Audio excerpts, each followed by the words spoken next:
দেখেন, আমার বিশ্লেষণ ক্ষমতা খুব বেশি ভালো না, ঠিক আছে, বাট কিছু জিনিস আপনাদের সামনে আনতে চাই। যে কোনো সময় বাংলাদেশে আওয়ামী লীগ মাঠে নামবে এবং তাদেরকে মাঠে নামানো হবে। কেন জানেন? এই মুহূর্তে যে বিভাজন তৈরি হয়েছে, সেই বিভাজনে ক্ষমতায় টিকে থাকতে হলে, আগামী নির্বাচনে পাশ করতে হলে অনেক দল আছে বিএনপি ছাড়া যাদের আসলে পেশি শক্তি নাই। একটা ইউনিয়ন পরিষদ নির্বাচনেও একজন চেয়ারম্যান প্রার্থী হইতে গেলে প্রত্যেকটা নির্বাচনী যে কেন্দ্র আছে সেখানে এজেন্ট দিতে হয়, ভোটটা ঠিকমতো করাইয়া ফলাফলটারে নিয়ে আসতে হয়।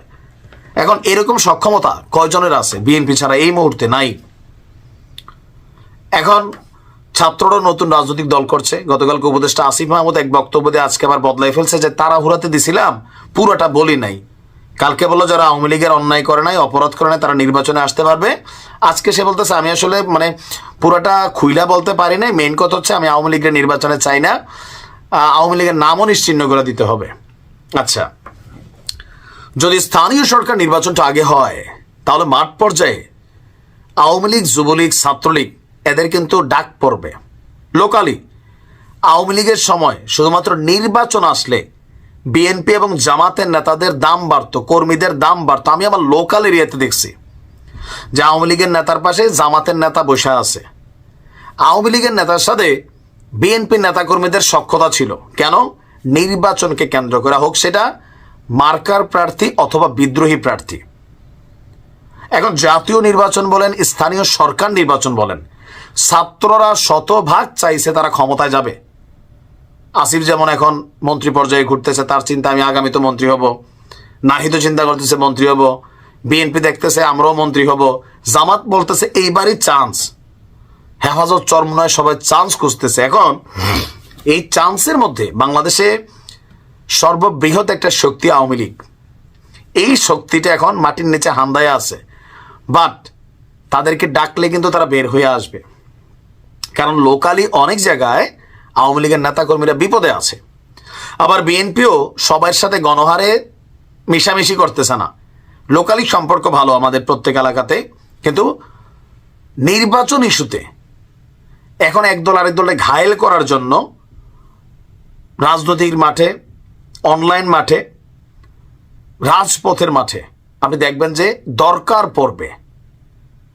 আবার এটা বিএনপি ডাক দিক, জামাতের তারা ডাক দিক, বৈষম্য বিরোধীরা ডাক দিক, যারাই ডাক দিক, ইতিমধ্যে কি অভিযোগ আছে না যে বৈষম্য বিরোধীরা বাংলাদেশের বিভিন্ন জায়গায় যে এই কমিটিগুলা করছে, এখানে ছাত্রলীগের অনুপ্রবেশ ঘটছে, জামাতের মধ্যে আওয়ামী লীগের অনুপ্রবেশ ঘটছে, বিএনপির মধ্যে আওয়ামী লীগের অনুপ্রবেশ ঘটছে। বাকি আছে কোথাও?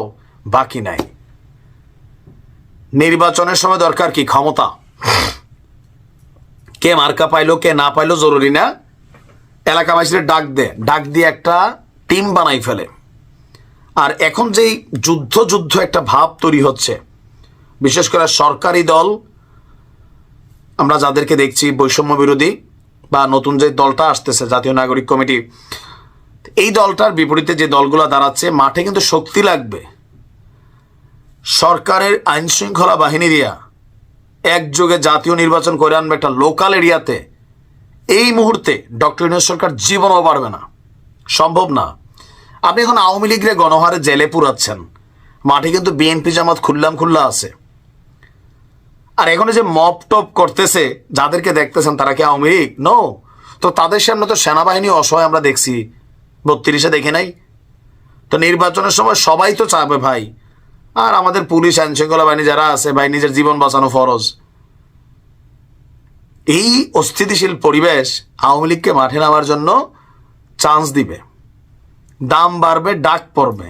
আপনি দেখেন নির্বাচনটার সময় আপনার লোকাল এরিয়াতে আসলে কি ঘটবে আমি জানি না, কারণ ক্ষমতা বড় অদ্ভুত জিনিস। শেখ হাসিনা ক্ষমতার জন্য অনেক কিছু করছেন, এখনো ক্ষমতায় যাওয়ার জন্য আমরা অনেক কিছু দেখা শুরু হয়ে গেছে। ভালো থাকুন।